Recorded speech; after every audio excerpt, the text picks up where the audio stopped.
But what does that really stake for any of these characters? Will it truly affect any part of their own individual arcs?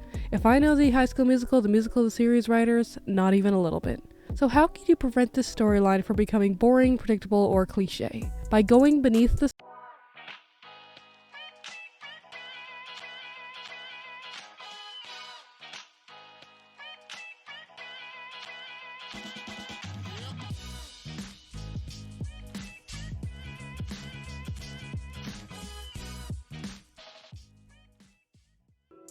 It goes without saying that there's going to be somewhat of a love triangle between Ricky, EJ, and Gina in this season of High School Musical, the series. And it's probably going to be the least boring storyline they have to offer us. Now, everyone has their predictions as to what ship will be in-game, but because their plans to eventually put Ricky and Nene back together were ruined, we all know they'll probably end up throwing poor EJ to the wayside after he finds out that Gina and Ricky eat their ice cream the same way, or they both double-lace their sneakers, or they both like the color blue, and it will lead him to the conclusion that they obviously are made for each other and he might as well cut his losses early.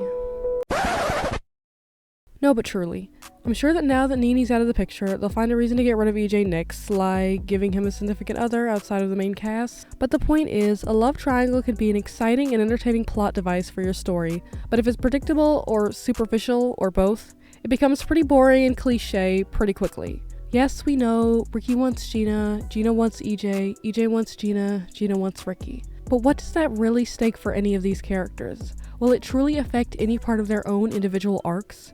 If I know the High School Musical, the series writers, not even a little bit. So how can you prevent this storyline from becoming boring, predictable, or cliche? By going beneath the surface and digging deeper within each character and their own individual issues. The writers could use this storyline to bring out the internal conflict with each of these characters, and it can lead to further character development. So let's start with Gina.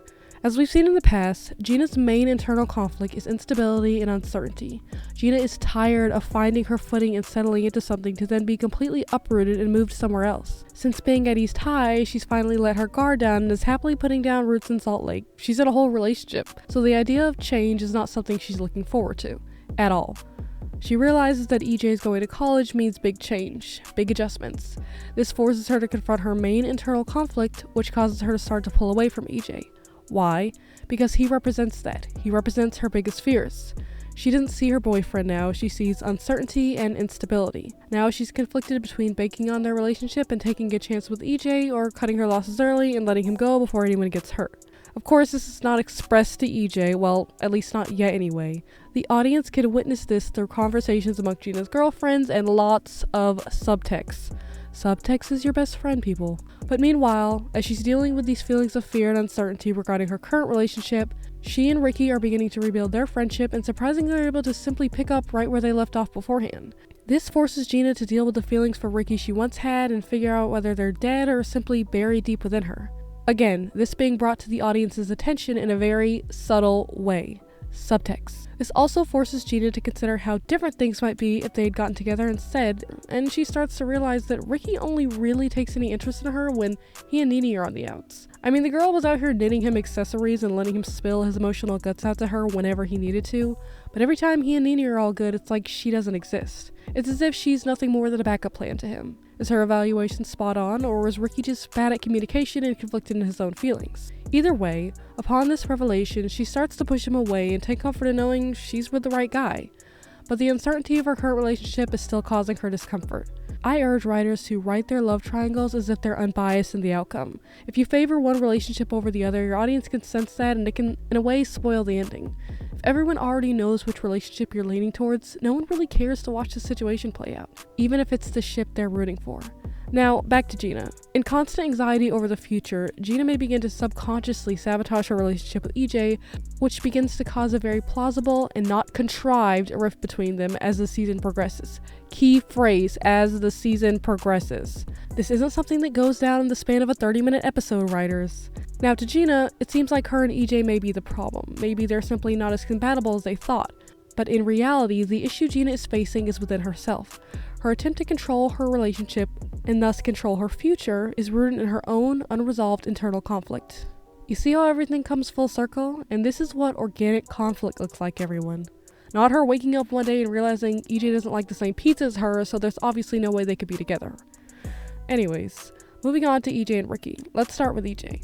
Well, in my opinion, EJ is a very poorly developed character, and I touched on this in my initial review video. Whatever progression they tried to give him in season 2, simply because arrogant jock no longer served the plot, was horribly rushed and felt phony as hell. Honestly, HSM writers, you're giving me breadcrumbs here. But it was mentioned in the past season that he feels like his whole life has been planned out for him. It's as if he's just going with the flow because that's what's expected of him. So, that's his main internal conflict. But how could it affect his relationship with Gina? Well, obviously EJ notices Ricky and Gina comfortable with one another again, which he did, we all saw it. He'll probably have a problem with it. A big problem, because as we've seen, Mr. Steal Your Girl Ricky Bowen isn't shy to going after EJ's girl. But EJ's furious and isn't about to, in his mind, lose another girlfriend to Ricky. He confronts Ricky about his inklings, and Ricky calls him out for whatever he's got going on with the blonde chick. I don't remember her name, sorry. EJ dismisses Ricky and says they're just friends, but Ricky isn't buying it and tells EJ he needs to figure out what he wants. Touche, Ricky. So as it ties to his internal conflict, EJ can't figure out whether or not, even with their relationship seemingly on the decline, is he fighting for them because he truly wants to be with Gina, or because he made a commitment to something and he feels like he has to follow through.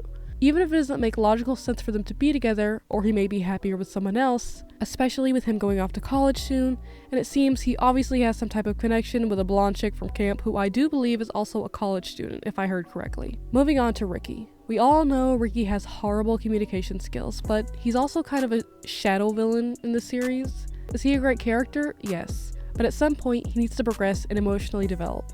Ricky's main internal conflict is that he's unsure of himself. He truly doesn't know what he wants in life. He can't figure out whether he wants Gina or Nene or that random blonde chick from school, but it's almost as if he has to be with someone because he's emotionally codependent. Now obviously the writers haven't delved that deep into this character, but his behavior is enough to suggest so. So we all know Ricky's going to start cozying up to Gina again because he's alone now and he needs someone to hang on to.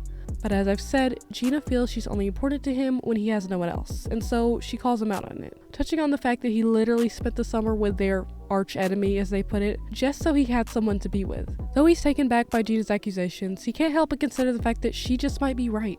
But that doesn't take away from how he feels about Gina or his desire to remain connected to her. Now, we could have one of two alternate endings. Alternate ending 1. We think it's full speed ahead for Rina, but no. It can't be that easy.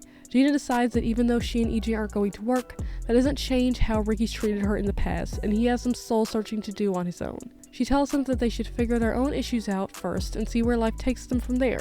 No strings attached, no promises. Surprisingly enough, Ricky realizes Gina is right and agrees to her proposition, contingent on them remaining friends in the future. And we get a little cliffhanger for season 4, will Rina ever get together? And given how mature Ricky's response was, as well as Gina's newfound perception and EJ's selfless decision to let Gina go, we have some very natural and plausible character progression for all of them. Alternate ending 2.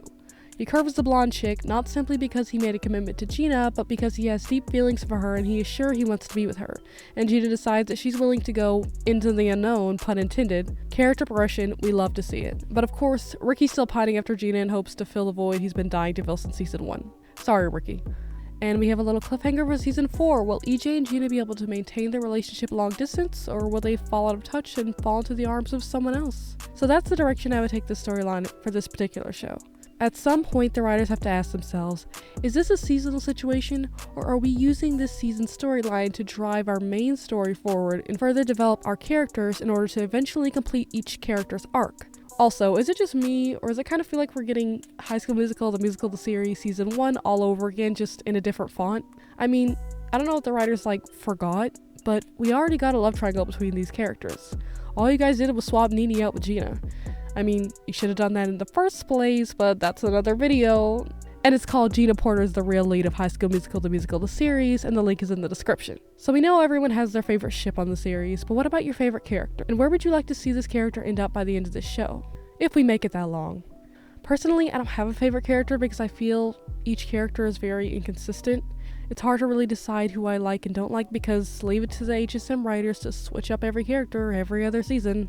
Alright, see ya.